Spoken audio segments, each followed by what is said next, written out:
Today is January the 12th, 2011. We are at the Sedona Public Library in Sedona, Arizona. I am interviewing Terrie Frankel, who was born on August 7th, 1949.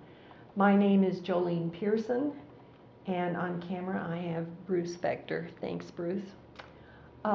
We are working with the Sedona Public Library, an official partner with the Veterans History Project, in conjunction with the Library of Congress. Terrie served in Vietnam during November and December of 1968. She was a USO entertainer, and she served in various locations in Vietnam, which I'll let Terrie tell us about. Okay, Terrie. Okay, I am Terrie Frankel, and I am 61 years old. I was born in 1949 in Chicago, Illinois, and one of the highlights of my life was being in Vietnam with the USO when I was 18 with my identical sister, Jolene Pierson, who passed away a couple of years ago, and this is her picture. And she would have loved to have been here because this was beyond doubt the most exciting thing that ever happened to us performing in Vietnam.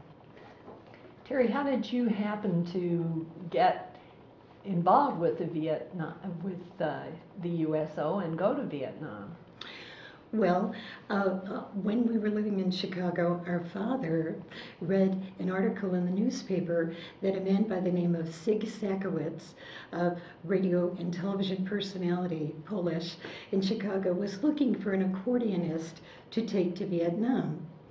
The reason he wanted an accordionist is because he wanted someone who could provide music but didn't need electricity, so that he could travel to the boonies out in nowhere where they had helicopter pads and makeshift stages, and perform for the GIs who normally would not get USO shows like Bob Hope.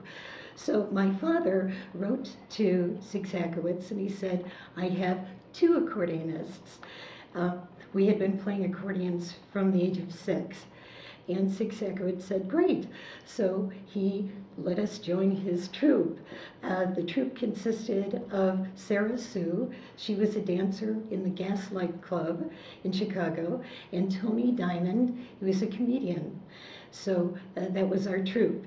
And we also performed with Joey Bishop when we were there. Okay. And what was that like? Had you any idea of what you were getting into, really? No, we had no idea it would be such an exciting, fascinating, profoundly sad, and interesting time until the day Jenny died, and that was the highlight of our lives, and we've led some pretty exciting lives since then.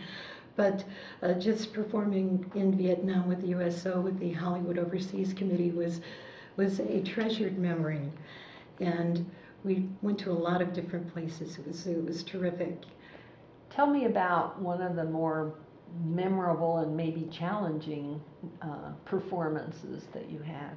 Oh, let's see. Well, we stayed at the Saigon Hilton, and we were there with Joey Bishop and Martha Ray, and we would go out every day, and we'd hit many places. And they would take us out on Chinook helicopters and C-130 airplanes and jeeps, and we would be out in the middle of nowhere, really, where the GIs would be waiting for hours for us to arrive.